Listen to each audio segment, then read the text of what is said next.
جی وہ وسیلے کے بارے میں پوچھ سکتے ہیں کہ وہ پیروں وغیرہ کا یا کسی وہ ولی وغیرہ کا وسیلہ دے سکتے ہیں، اس کے وسیلے سے ایسا ہو جائے، اس کے وسیلے سے بجاہ محمد یا فلاں ایسے کہتے ہیں نا دعا کے اندر مولانا، اس کی بات پوچھ وسیلے کے بارے میں پوچھ رہے ہیں کہ دعا میں وسیلہ ڈال کر کہ فلاں کے واسطے سے فلاں کے یہی پوچھ رہے ہیں نا آپ؟ ہاں جی، تو وسیلہ کے بارے میں ذرا بات مبہم نہ رہ جائے، ذرا کلیئر ہو جائے۔ میں چاہتا ہوں کہ لوگوں کے علم میں آ جائے صحیح بات، کیونکہ کچھ لوگ سمجھتے ہیں وسیلہ ہے ہی نہیں، کچھ کہتے ہیں وسیلہ نہ، تو وسیلے کا علی اطلاق انکار ہے، سرے سے کہنا وسیلہ نہیں، کافر ہی ہو جائے گا۔ ایک وسیلہ تو ہے جو دین کا اصل ہے، اس کے بغیر تو اسلام میں آدمی رہتا ہی، وہ وسیلہ ہے اللہ تعالیٰ کے رسول پر ایمان اور ان کی اطاعت۔ اللہ کو نہیں ہم مل سکتے، نہ اس کے حکم ہمیں براہ راست ملتے ہیں۔ ہر امتی کے لیے لازم ہے کہ اللہ کے رسول کو سچا مانے، جو اس کی زبان سے حکم ملے ان کو اللہ کا حکم مانے اور اس کی اطاعت کرے، یہ تو فرض بلکہ سارے فرائض کی جڑ ہے، یہ اس وسیلے کا کوئی منکر نہیں۔ دوسرا وسیلہ ہے دعا کا، کہ اس بزرگ سے دعا کرائی جائے کہ اللہ تعالیٰ سے دعا کریں اللہ تعالیٰ میرا یہ کام کر دیں۔ یہ زندگی میں تو سب مانتے ہیں کہ جب تک اس دنیا میں موجود ہے نا، اس سے یہ عرض کرنا کہ ہمارے لیے دعا کرو۔ رسول اللہ کی خدمت میں بھی لوگ آتے تھے، بیماروں کے لیے بارش کے لیے کراتے تھے، نیک کام ہے، اس میں بھی کوئی نقصان نہیں، یہ دعا کا وسیلہ۔ مگر موت کے بعد بھی یہ سلسلہ جاری ہے کہ فوت ہو جائے اور اس سے جا کر کہنا کہ حضرت میرے لیے دعا کرو۔ یہ بھی کچھ لوگ کہتے ہیں کہ جب میت سنتا ہے تو اس سے کہہ دیا جائے تو کوئی حرج نہیں، واقعی یہ شرک نہیں بنتا، کیونکہ اگر وہ سنتا تو ٹھیک ہے، جب زندگی میں سنتا دعا کرے۔ اب بھی بات تو ہے کہ سننے کا کوئی ثبوت ہے، یعنی شرک وغیرہ سے اس کا تعلق نہیں، دعا کرانا جو ہے، مگر اس وجہ سے کہ یہ بات معلوم نہیں کہ اس نے سنی ہے، یعنی پہلے تو سننا مشکوک جھگڑے کی بات، اگر سن بھی لیا تو وہ آپ کا پابند ہے،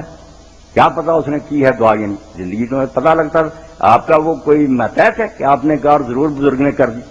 یہ ایک خواہ اندھیرے میں تیر چلانے والی بات ہے، اور اسی لیے علامہ آلوسی رحمۃ اللہ علیہ فرماتے ہیں کہ رسول اللہ کی قبر اثر سے بڑی قبر کوئی نہیں، صحابہ سے بڑھ کر آپ کا دیوانہ کوئی نہیں، وفات کے بعد نہیں ہے۔ پھر نہیں جا کر کہا کہ بارش ہمارے لیے دعا کریں، حضرت عباس سے کہا آپ کے چچا سے، یہ تھی۔ تو میرے خیال میں بھی یہی بات ہے کہ دعا جو ہے نا یہ زندگی میں کرانی چاہیے، بعد میں اس کا سلسلہ نہیں، مگر شرک کفر یہ کوئی نہیں، کیونکہ کئی علماء سمجھتے ہیں کو سمجھتے ہیں، اس لیے اس حد تک ہی رہے نا کہ میرے لیے اللہ سے دعا کرو، تو اس کو ہم نہیں زیادہ برا کہہ سکتے، کفر شرک نہیں ہے۔ تیسری بات ہے کہ نہ تو زندگی میں ہے یہ دعا کرا رہا، نہ موت کے بعد دعا کے لیے کہتا، صرف یہ کہتا کہ اللہ ان کی وجہ سے میرا کام کرے، ان کے تو خیر کر دے برکت کرے۔ اس کو بھی بہت سارے لوگ جو ہے نا وہ کہتے ہیں ناجائز ہے، برا جانتے ہیں، مگر یہ برا نہیں، سن لیں بے شک بات میری، ناراض نہ ہوا کرے، سارے گروہ حوصلے سے سنا کرے۔ ابن تیمیہ جیسا آدمی جس نے اللہ تعالیٰ رحمت فرمائے اتنی بڑی کتاب لکھی القاعدۃ الجلیلہ وسیلے کے بارے میں، اور ان سے ہی لوگ ناراض ہیں کہ انہوں نے انکار کیا، اور اس کے ساتھ امام شوکانی ہیں نواب سے، یہ سب مانتے ہیں۔ اس دور میں علامہ البانی صاحب نے اپنے رسالے کے شروع میں مانا کہ اگر تو اس کا مطلب یہ طفیل برکت بجا کا کہ اللہ ہم تیرے رسول سے محبت کرتے ہیں، ان کو ماننے والے ہیں، اس کا لحاظ کر کے تو کہتے ہیں یہ تو اہم دین ہے، پھر اس میں کیا برائی ہے؟ اگر یہ مانا انکار تو اس کا کوئی ہے، وہ مان گئے کہ اگر یہ، اور مانا یہی ہوتا ہے۔ ایک امتی کہتا کہ اللہ میں جیسا بھی ہوں، روح سے آؤں، میرا منہ کاڑا، تیرے نبی کو ماننے والا ہوں، اس لیے میری دعا سن۔ یہ قرآن سے بھی نکلتی ہے، خود ابن تیمیہ مانتے ہیں کہ جب آدمی نے کہا ربنا اننا آمنا فاغفر لنا، یہ فائد تفریح، اے رب ہم ایمان لائے ہیں اس لیے یہ کام کر۔ اب ایمان میں رسول اللہ پر ایمان داخل نہیں، قرآن پر نہیں، وہ سب تو آ گیا کہ ہم تجھے مانتے ہیں، تیرے رسول کو مانتے ہیں، تیری کتاب کو مانتے ہیں، اس لیے اس پر تفریح، نتیجہ اس سے نکالا، اس لیے ہمارے کام ہونے چاہیے۔ تو میں تو اس کا قائل، اگر حضور سے نہیں مانگتا کہ یا رسول اللہ آپ دیں، کہتا نہیں حضور کے وسیلہ سے اللہ دے، آپ نہیں دخل دیتے، نہ وہاں کوئی درخواست آتی ہے، درخواست اللہ سے ہے، مگر اللہ خوش ہو جاتا کہ میرے رسول سے اور یہ وہی بات ہے جس کو یہ سارے کہتے ہیں کہ پہلے اللہ کی تعریف کرو، پھر درود شریف پڑھو، پھر دعا مانگو۔ خود حضور نے بھی بھائی درود شریف درمیان میں کیوں پھنسایا؟ یہی تو وسیلہ کہ تم بتاؤ کہ ہمارا اللہ تیرے ساتھ براہ راست تعلق نہیں، ہم تیرے نبی کو ماننے والے۔ درود شریف کا درمیان میں پڑھنا دعا سے پہلے وسیلہ نہیں، طفیل نہیں، واسطہ نہیں، تو اور کیا بھائی؟ لفظوں میں اگر آپ نے الجھے رہنا تو پڑھے،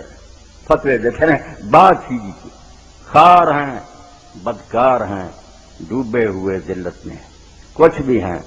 آخر تیرے محبوب کی امت۔ یہ وہ طفیل ہے وسیلہ،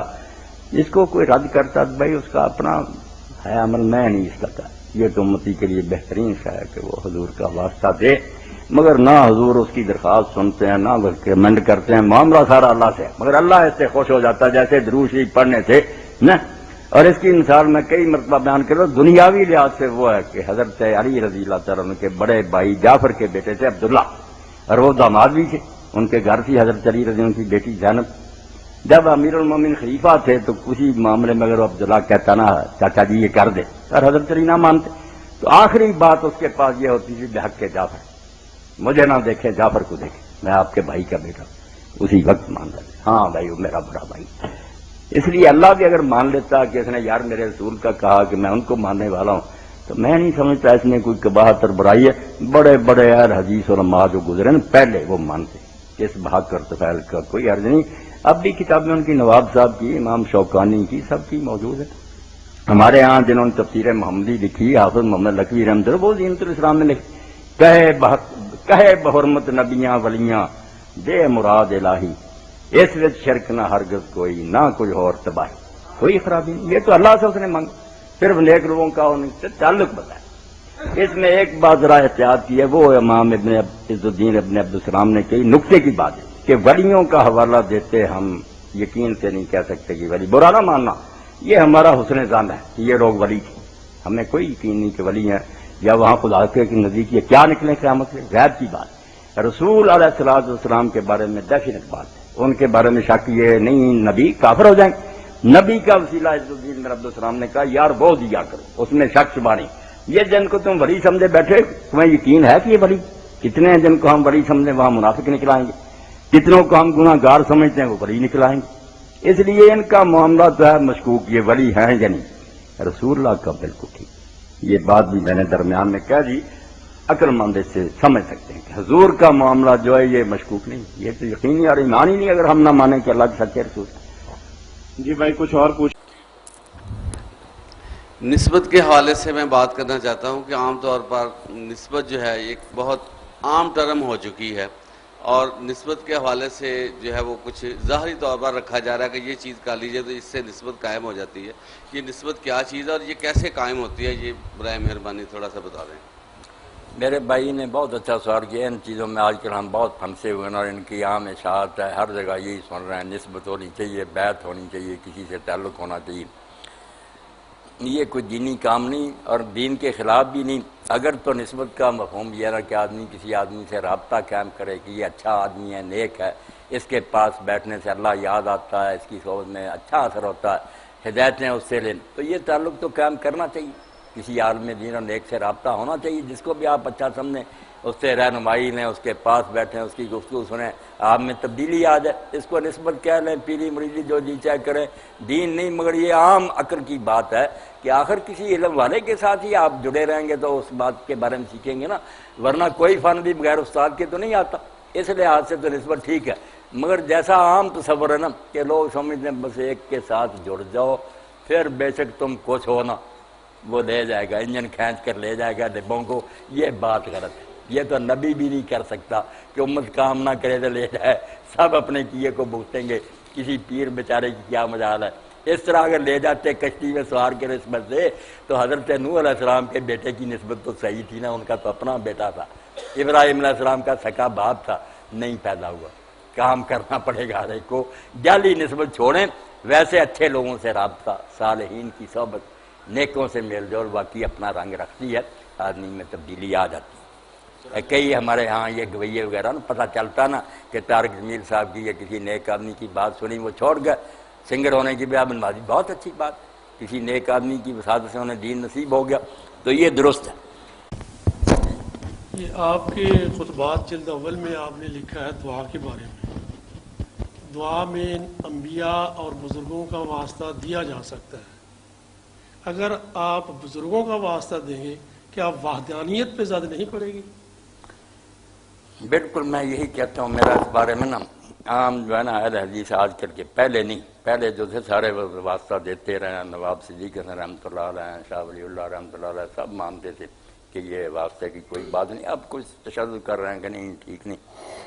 وحدانیت کو نقصان اس صورت میں پہنچتا اگر ہم ان سے مانگنا شروع کر دیں کہ یا رسول اللہ آپ کچھ دیں، یا کسی بزرگ سے کہ آپ میرا یہ کام کریں، یہ وحدانیت کے خلاف ہے۔ اگر آپ اس سے کہتے ہیں کہ میرے لیے دعا کریں زندگی میں، یہ اس کو سب مانتے ہیں، اب وہ واسطہ ہی نا کہ آپ نے ڈائریکٹ دعا نہیں کی، حضور سے کہا یا کسی اور نے ایک آدمی سے کہا میرے لیے دعا کر لیں۔ اب توحید میں کیا خلل پڑا؟ توحید کے خلل کی بجائے پتہ چلا کہ یہ بھی میری طرح محتاج ہے، اگر دے سکتا تو میں ایسے کہتا دے نہیں سکتا، یہ بھی درخواست ہی کر سکتا، میری سفارش کر سکتا۔ اسی طرح یہ جو ہے نا کہ ہم واسطہ دیتے ہیں، اس میں دعا بھی نہیں کراتے کہ ہم کہیں کہ دعا کریں، اس کا تو موقع نہیں ہمارے سامنے نہیں، یہ تعلق ظاہر کرتے ہیں۔ اس کے لیے آپ دیکھیں کہ سارے علماء مانتے ہیں کہ جب دعا کریں پہلے اللہ کی حمد کریں، پھر اللہ کے رسول پر درود بھیجیں، پھر دعا کریں۔ آپ کی بات جو ہے اس کا تو تقاضا کہ درود شریف درمیان میں کیوں پھنسا دیا گیا؟ اللہ کی حمد کرتے مانگ لیتے، یہ درود کیوں؟ یہی تو بتانے کے لیے ہے کہ اللہ سے تمہارا کوئی تعلق نہیں اگر تم رسول اللہ کو نہیں مانتے، تمہارا تعلق صرف رسول کی وساطت سے ہے۔ اس کا ذکر کرو گے تو دعا سنوں گا، ورنہ میں نہیں سنوں گا۔ حضور سے مانگیں یہ بھی گمراہی ہے، اور آپ کا ذکر حذف کرنا چاہے یہ بھی غلط بات۔ یہ ہونا چاہیے جیسے علامہ اقبال کہتے ہیں، اس کا توحید کسی سے کوئی ٹکراؤ نہیں، خار ہیں بدکار ہیں ڈوبے ہوئے ذلت میں، کچھ بھی ہے آخر تیرے محبوب کی امت۔ یہ اللہ سے واسطہ ہے، ترلا ہے کہ تیرے نبی کو مانتے، اس میں شرک کہاں سے آئے؟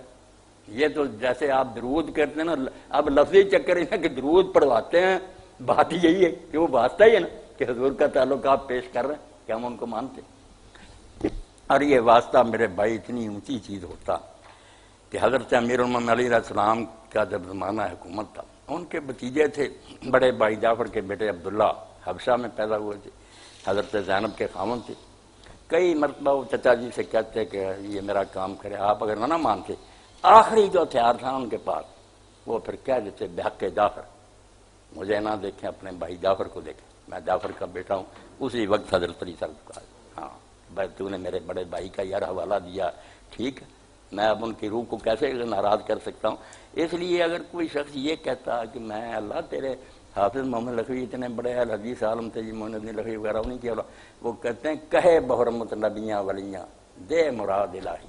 اس میں شرک نہ ہرگز کوئی، نہ کچھ اور تباہی، کوئی خرابی نہیں اس میں، نہ کوئی شرک ہے۔ یہ تو محبت جب آپ کہتے ہیں کہ عمل کا واسطہ دے سکتا ہے، یہ سارے اہل حدیث مولوی کہتے ہیں عمل کا، بھائی آپ نے تھوڑی سی نماز پڑھی، میں نے نماز میرا بھائی سارے عملوں سے بڑا عمل جو ہے کہ اللہ کے رسول کو ماننا ہے، ان سے محبت کرنا، اس کا واسطہ نہیں دے سکتا۔ نمازوں روزوں کو روتے ہیں شاید وہ قبول بھی ہوں یا نہ، اور سب سے پہلے اگر کہیں کہ اللہ ہم جو کچھ میں ربنا آمنا فاغفر لنا ذنوبنا، یہ قرآن میں آتا ہے کہ اللہ ہم ایمان لائے ہیں اس لیے ہمارے گناہ بخش، فائد تفریح گناہ کیوں بخش، سفارش کیا، ایمان میں کیا، اللہ کو ماننا، اس کے رسول کو ماننا، اس کی سارے واسطے آ گئے، لفظ کا چکر نہ چلائیں، سب واسطے اس میں آ گئے کہ ہم ان سب چیزوں کو ماننے والے ہیں۔ ہماری دعا سن، جو مانگتے ہیں نا ان سے یہ بیوقوفی، ڈائریکٹ کہتے ہیں اللہ کے رسول دے، یہ نہیں۔ یہاں تو ایک میں بات کہوں گا، بظاہر وہ بڑی سخت معلوم ہوگی، مولوی محمد حسین صاحب سے جب ہم ملنے گئے، شیعہ عالم میں،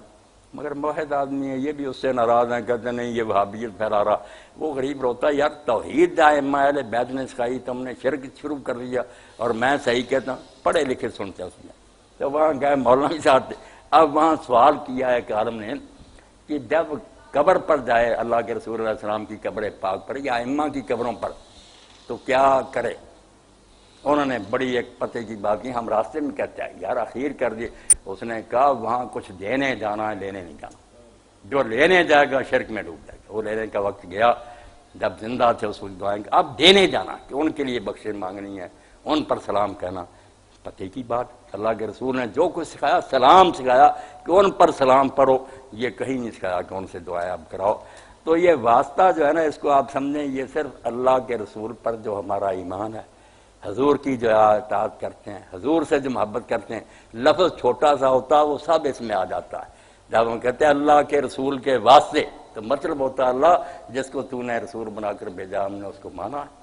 اس کے فرما بردار ہیں، اس سے محبت کرتے ہیں، اس لیے ہماری دعا سن۔ اب یہ واسطہ کام نہیں دے گا تو اور واسطہ کون سا دے گا؟ کہتے ہیں کہ اللہ تعالیٰ کی طرف وسیلہ دیکھیں تلاش کریں ضروری ہے، بعض لوگ کہتے ہیں کہ یہ پیرو من مرشدی ہے یہ ضروری ہے، کئی مطلب یقین کرتے ہیں کہ نہیں کرتے ہیں، تو اس کے ذرا مختصر کر دیتے۔ آیت تو قرآن مجید کی ہے نا کہ اے لوگو جو ایمان ہے تقوی اختیار کرو، اللہ کی طرف وسیلہ ڈھونڈو، وابتغوا الی الوسیلہ۔ اب غضب یہ ہو گیا کہ اردو زبان میں جو وسیلہ تھا نا کہ کسی آدمی کو ساتھ لے کر جانا اور اس کے ذریعہ کسی سے ملنا، یہ ہم نے قرآن میں بھی گھسیٹ دیا، حالانکہ عربی زبان میں وسیلہ یہ نہیں۔ عربی زبان میں وسیلہ کا مطلب قرب تلاش کرنا، کہ دور نہ رہو، اللہ کے قریب ہونے کی کوشش کرو۔ کس طرح ہوگے؟ برائیاں چھوڑو، نیکیاں کرو، یہ چیز تمہیں اللہ کا قرب نصیب کرے گی، قربتاً اللہ حاصل ہوگا۔ اللہ کا مطلب یہ تھا کہ اگر ایمان لائے ہو تو برائیوں سے بچو اور اللہ کے قریب ہونے کی کوشش کرو، اچھے سے اچھا عمل کر کے نا بالکل قریب کم۔ اس طرح بادشاہ جس طرح یہ میرے ساتھ بیٹھے نا محمد، بادشاہ کے پاس کی کرسی جو ہے نا المنزلۃ عند الملوک، بادشاہ کے قریب کی کرسی کو کہتے ہیں الوسیلہ۔ اس لیے حکم ہوا کہ ہمت بلند دار، تھوڑے پر بس نہ کر جاؤ، زور لگاتے جاؤ تاکہ زیادہ سے زیادہ تم رب کے قریب ہو جاؤ۔ بس آیت کا مطلب یہ تھا، نہ کسی پیر کی بات ہے، نہ کسی بندے کے وسیلے کی، نیکیاں کر کے نا اللہ کا قرب تلاش کرو۔ باقی نیک آدمی اگر ہے نا کوئی تو اس کی صحبت بھی غنیمت جاننی چاہیے، یہ کوئی بری بات نہیں۔ صحبت جو اچھی بری اس کا اثر ہے۔ آپ اچھے آدمی کے پاس بیٹھیں گے جو خدا سے ڈرتا ہے، نیک ہے، بات کرتا، آپ پر بھی رنگ چڑھے گا۔ اس لیے ایسی پیری مریدی کو برا بھی نہیں کہنا چاہیے، مگر اب دیکھیں کہ پیر تو جو میں پہلے نماز پڑھا رہا تھا وہ بھی اس نے چھڑا دی کہ نماز کی کیا ضرورت ہے یار، تو یہ پیر تو نہ ہوا، شیطان ہوا نا۔ جو سچے پیر تھے نا ان کی بات سن لے، بات ہو رہی تھی اہل بیت کی، جب امام صادق علیہ السلام کی وفات ہوئی، ان کے ایک شاگرد تھے ابو بصیر، وہ اس وقت نہیں تھے، وہ بعد میں ان کی بیوی کے پاس آئے ام حمیدہ کے، تو ام حمیدہ نے کہا کہ ابو بصیر کاش تم اس وقت پاس ہوتے جب امام دنیا چھوڑ رہے تھے۔ تو ابو بصیر نے کہا کہ اماں، امام نے کیا کہا؟ انہوں نے کہا بیٹا، امام نے اس وقت فرمایا تھا کہ جو نماز نہ پڑھے اس کی تو بات ہی چھوڑو، من استخف بالصلاۃ لم تنلہ شفاعۃ، جس نے نماز کو معمولی کام سمجھا نا کہ چلو ہو جائے گا جب ہو جائے گا، اس کو بھی ہم اہل بیت کی شفاعت نصیب نہیں ہوگی۔ جس کو ذہن میں نا کہ سب سے مقدم، جب وقت ہو گیا سب چھوڑو، نہ کوئی درس ہے نہ کوئی واعظ ہے، پہلے نماز آ گئی۔ ہاں کہا امام نے آخر وقت یہ بات کہی تھی کہ جو نماز کو معمولی کام سمجھے گا اس کو اہل بیت کی شفاعت نصیب نہیں ہوگی۔ اس لیے جو اصلی پیر تھے نا وہ تو کرتے تھے یہ کہ بے نمازوں کو نمازی بناتے تھے، ورنہ ایسے بھی دیکھیں جنہوں نے رمضان شریف میں مولانا روزے توڑوا دیے، کہا کیا روزے رکھتے پھر، یہاں ہی ہمارے جال اچھے بڑے لوگ جو دین تھا ان کے روزے توڑا دیے کہ کیا روزے لیے پھر۔ تو یہ شیطان ہے انسان کی شکل میں، پیر نہیں ہے۔ مولانا صاحب سے پوچھنا ہے فتاوی آن لائن میں ہاں کہ مولانا صاحب نے ابھی کہا ہے کہ صرف اللہ سے مانگو، ہاں ٹھیک ہے، اللہ نے تو دینا ہی دینا ہے، تو اللہ نے وسیلہ نہیں بتایا؟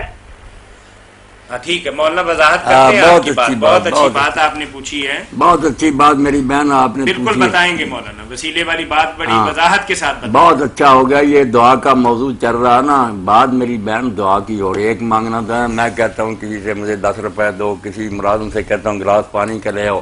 یہ وہ دعا نہیں جس کی بات ہو رہی ہے۔ آپ تو سمجھدار ہیں، دعا کا مرحلہ آتا ہے جب اسباب جو ہے نا وہ بالکل بیکار ہو جاتے ہیں، مخلوق کی حد سے وہ بات آگے نکل جاتی ہے، کوئی فرشتہ نبی وہ کام نہیں کر سکتا، وہ صرف اللہ کے کرنے کا۔ جو مخلوق کے کرنے کے نا کہ میں ڈاکٹر کے پاس جاتا ہوں، شرک نہیں ہے، وہ ہو سکتا میرے سے گھٹیا ہو، ہندو ہو، سکھ ہو، میں اس پر لعنت بھیجتا ہوں، میں کوئی اس کا تعظیم نہیں کرتا، مگر یہ دنیا کے کام لے رہا ہے، اس کی بات نہیں میری بہن ہو رہی، بات دعا کی ہو رہی۔ اسی لیے میں نے کہا تھا دعا کا موضوع کھولنا۔ دعا کیا کہ جب آدمی سمجھے کہ اس کو کسی اسباب کی ضرورت نہیں، نہ دوائی کی، نہ پیسے کی، نہ روٹی کی، مخلوق کا حال یہ کہ اس کے پلے ہوگا تو دے گا، ورنہ نبی علیہ السلام بھی کہہ دیں گے لا اجد ما احملکم علیہ، میرے پاس تو سواری نہیں ہے، میں کہاں سوار کروں، یہ قرآن میں آتا ہے جب تبوک میں، اللہ نہیں کہے گا، اللہ نے صرف کن کہنا اور ہو جانا، یہ اختیار ہے جس کو دعا کہتے ہیں، کہ جب اللہ تعالیٰ کو سمجھے نا کہ اس کو کسی سامان کی ضرورت نہیں، یہ سمجھ کر آپ نے کسی ولی نبی سے مانگا تو میری بہن ایمان ہی گیا۔ اور سنا ذرا چپ کریں، اور اگر صرف یہ سمجھتے رہیں تھوڑی سن لیں، چپ رہے پہلے رہے، اگر یہ سمجھیں کہ اللہ کے عاجز بندے ہیں، مخلوق ہے، ڈاکٹر کیا اور یہ امیر آدمی کیا، نبی ولی کیا، جو اللہ نے ان کے پاس ہے کچھ یہ دینے کی طاقت دی، وہ مانگ لینا بھی جائز ہے، وہ بھی دیتے ہیں، ثواب ہوتا نہیں، مگر جو چیزیں نہیں نا ان کے پلے ہوتی، میں ایک شخص سے کہہ رہا ہوں مجھے روٹی دو، وہ کہتا میرے پاس سے سچ نہیں، پتہ چل گیا یہ خود محتاج ہے، اللہ نہیں کہے گا، اللہ نے تو جب کسی چیز کا ارادہ کرنا کون ہو جا، یہ تکوینی اختیار سمجھ کر نا رائی برابر بھی کہ اسباب کے بغیر صرف چاہنے سے اس کے ہو جائے گا، یہ شرک نبی کا معنی یہ نہیں سر، میں یہ کہہ رہی ہوں کہ ہم وسیلہ حضور کا نہیں دے سکتے کہ ان کے وسیلے سے ہماری دعا آپ کا سوال اب میری بہن دوسرا، یہ بہت اچھا۔ ایک ہے کہ کوئی کہے کہ رسول اللہ کو اللہ نے اختیار دے دیے آپ سے ہی مانگو، وہ غلط ہے، میں اس کا رد کر رہا ہوں۔ ایک آپ کہہ رہی ہیں کہ مانگنا اللہ سے ہی ہے، مگر واسطہ دینا ہے، یہ بتانا ہے کہ اللہ اپنے رسول کے طفیل، آپ کی برکت سے، آپ کے صدقے، آپ کے واسطے، اس میں کوئی حرج نہیں۔ یہ بالکل جو رشتہ ہے نا کہ ہم اللہ تعالیٰ سے کہتے ہیں کہ ہم جیسے بھی روح سے آئے منہ کالے ہیں مگر تیرے نبی کو ماننے والے ہیں، آپ کی امت ہیں، خار ہیں، بدکار ہیں، ڈوبے ہوئے ذلت میں ہیں، کچھ بھی ہیں، آخر تیرے محبوب کی امت، یہ تو اچھی بات ہے۔ اسی لیے حکم ہوا کہ پہلے اللہ کی تعریف کرو، پھر اللہ کے رسول علیہ السلام پر درود بھیجو، پھر دعا کرو۔ وہ درود اسی لیے پڑھوایا گیا نا درمیان میں کہ امتی کو یہ پتا چل جائے کہ رسول اللہ کے بغیر تیرا اللہ سے کوئی واسطہ نہیں۔ یہ اور بات ہے جو مانگتے ہیں نا کہ یا رسول اللہ ہمیں روزی دے، یا رسول اللہ، وہ بیڑا کر کے۔ آپ نے بہت خوبصورت بات پوچھی، مولانا نے بہت تو خیر کہہ کر اللہ سے مانگنا اس وسیلے کا کوئی حرج نہیں ہے، نہیں، اس کا کوئی حرج نہیں، کوئی حرج ہاں، اللہ سے مانگے، ان کا تقاضا ہے۔ نہ رسول اللہ اس میں کچھ دخل دیتے ہیں۔ ہم حضور سے جو محبت ہے اس کو پیش کر کے کہتے ہیں اللہ ہم تیرے نبی کے نام لینے والے ہیں، اس کے ماننے والے، بالکل اللہ دعائیں قبول کرتا۔ یہ اچھی بات، اس وسیلے کو نہیں برا کہنا چاہیے۔ جو مانگنے ہی لگ گئے نا، کہہ دیا کہ بس احد سے احمد اور احمد سے تجھ کو حاصل ہے سب کون مکون یا کا، کہ اللہ نے سارے اختیار کون مکون کار یا نہ کر رسول کو دے دیے، رسول نے غوث اعظم کو دے دیے، اب کیا خدا کی خدائی رہ گئی؟ خدا تو معطل ہو گیا، سارے اختیار جو دوسرے کو۔ یہ کفر ہے، شرک ہے، بالکل غلط بات ہے۔ اللہ نے اختیار اپنے پاس ہی رکھے، محتاج سمجھ کرنا کہ یہ بھی میری طرح بے بس بندہ ہے، اگر تھوڑی سی طاقت اس میں زیادہ تھی کہ اس سے کام لے لیں، ورنہ یہ نہیں کہ یہ جو چاہے کر سکتا، پھر کوئی بات نہیں، مخلوق ایک دوسرے سے یہ تعلق رکھ دیے، مانگتے ہیں۔ جب یہ مرحلہ آئے گا نا کہ بے شک اس کے پاس کچھ بھی نہ ہو مگر اس نے کہہ دینا ہو جانا، پھر آپ کافر ہو جائیں گے اگر اللہ کے سوا کسی کو مانا۔ یہ طاقت انما امرہ اذا اراد شیئا یقول له کون، بھائی کون، نون سے پہلے ہو جائے گی۔ اس لیے یہ مسئلہ جو اٹھتا رہتا ہے نا کہ لوگ چلاکی سے کہتے ہیں آپ بندوں سے بھی مانگتے ہیں، ڈاکٹروں کے پاس جاتے ہیں، عقل کے اندھ ہو، ہم ان کو محتاج سمجھتے ہیں، جب ان کے بس میں نہیں وہ ہاتھ جوڑ دیتے ہیں کہ ہمارے پاس دوائی نہیں۔ اللہ جو ہے کن اور ہو گیا، یہ اختیار مانے نا، تھوڑا سا بھی اللہ نے کسی کو الاٹ کر دیا شرک ہوگا۔ بات کوئی ہو رہی ہے دعا کی، آپ دنیا میں ایک دوسرے سے کوئی چیز مانگنے کی بات کر دی، تو فعل کی کوئی بات نہیں، واسطے کی کوئی نہیں، یہ ٹھیک ہے۔ الہی بحق کے بنی فاطمہ کے برقول ایمان کنی خاتمہ، سادی کہتے ہیں اللہ فاطمہ کی اولاد کا واسطہ میرا ایمان پر خاتمہ کر، ایسے ہی نیک لوگ کر۔ علماء میں سے حافظ محمد رحمۃ اللہ علیہ لکھوی تھے، کہے بحرمت نبیاں ولیاں دے مراد الہی، اس میں شرک نہ ہرگز کوئی نہ کچھ اور تباہی۔ اس میں کوئی خرابی نہیں ہے کہ ولی نبی نہیں دیتے مگر وہ تیرے نیک بندے، میں ان سے محبت کرتا ہوں اللہ، اس لیے میرا کام کر۔ جائز بات ہم مانیں گے میری بہن، جو غلط بات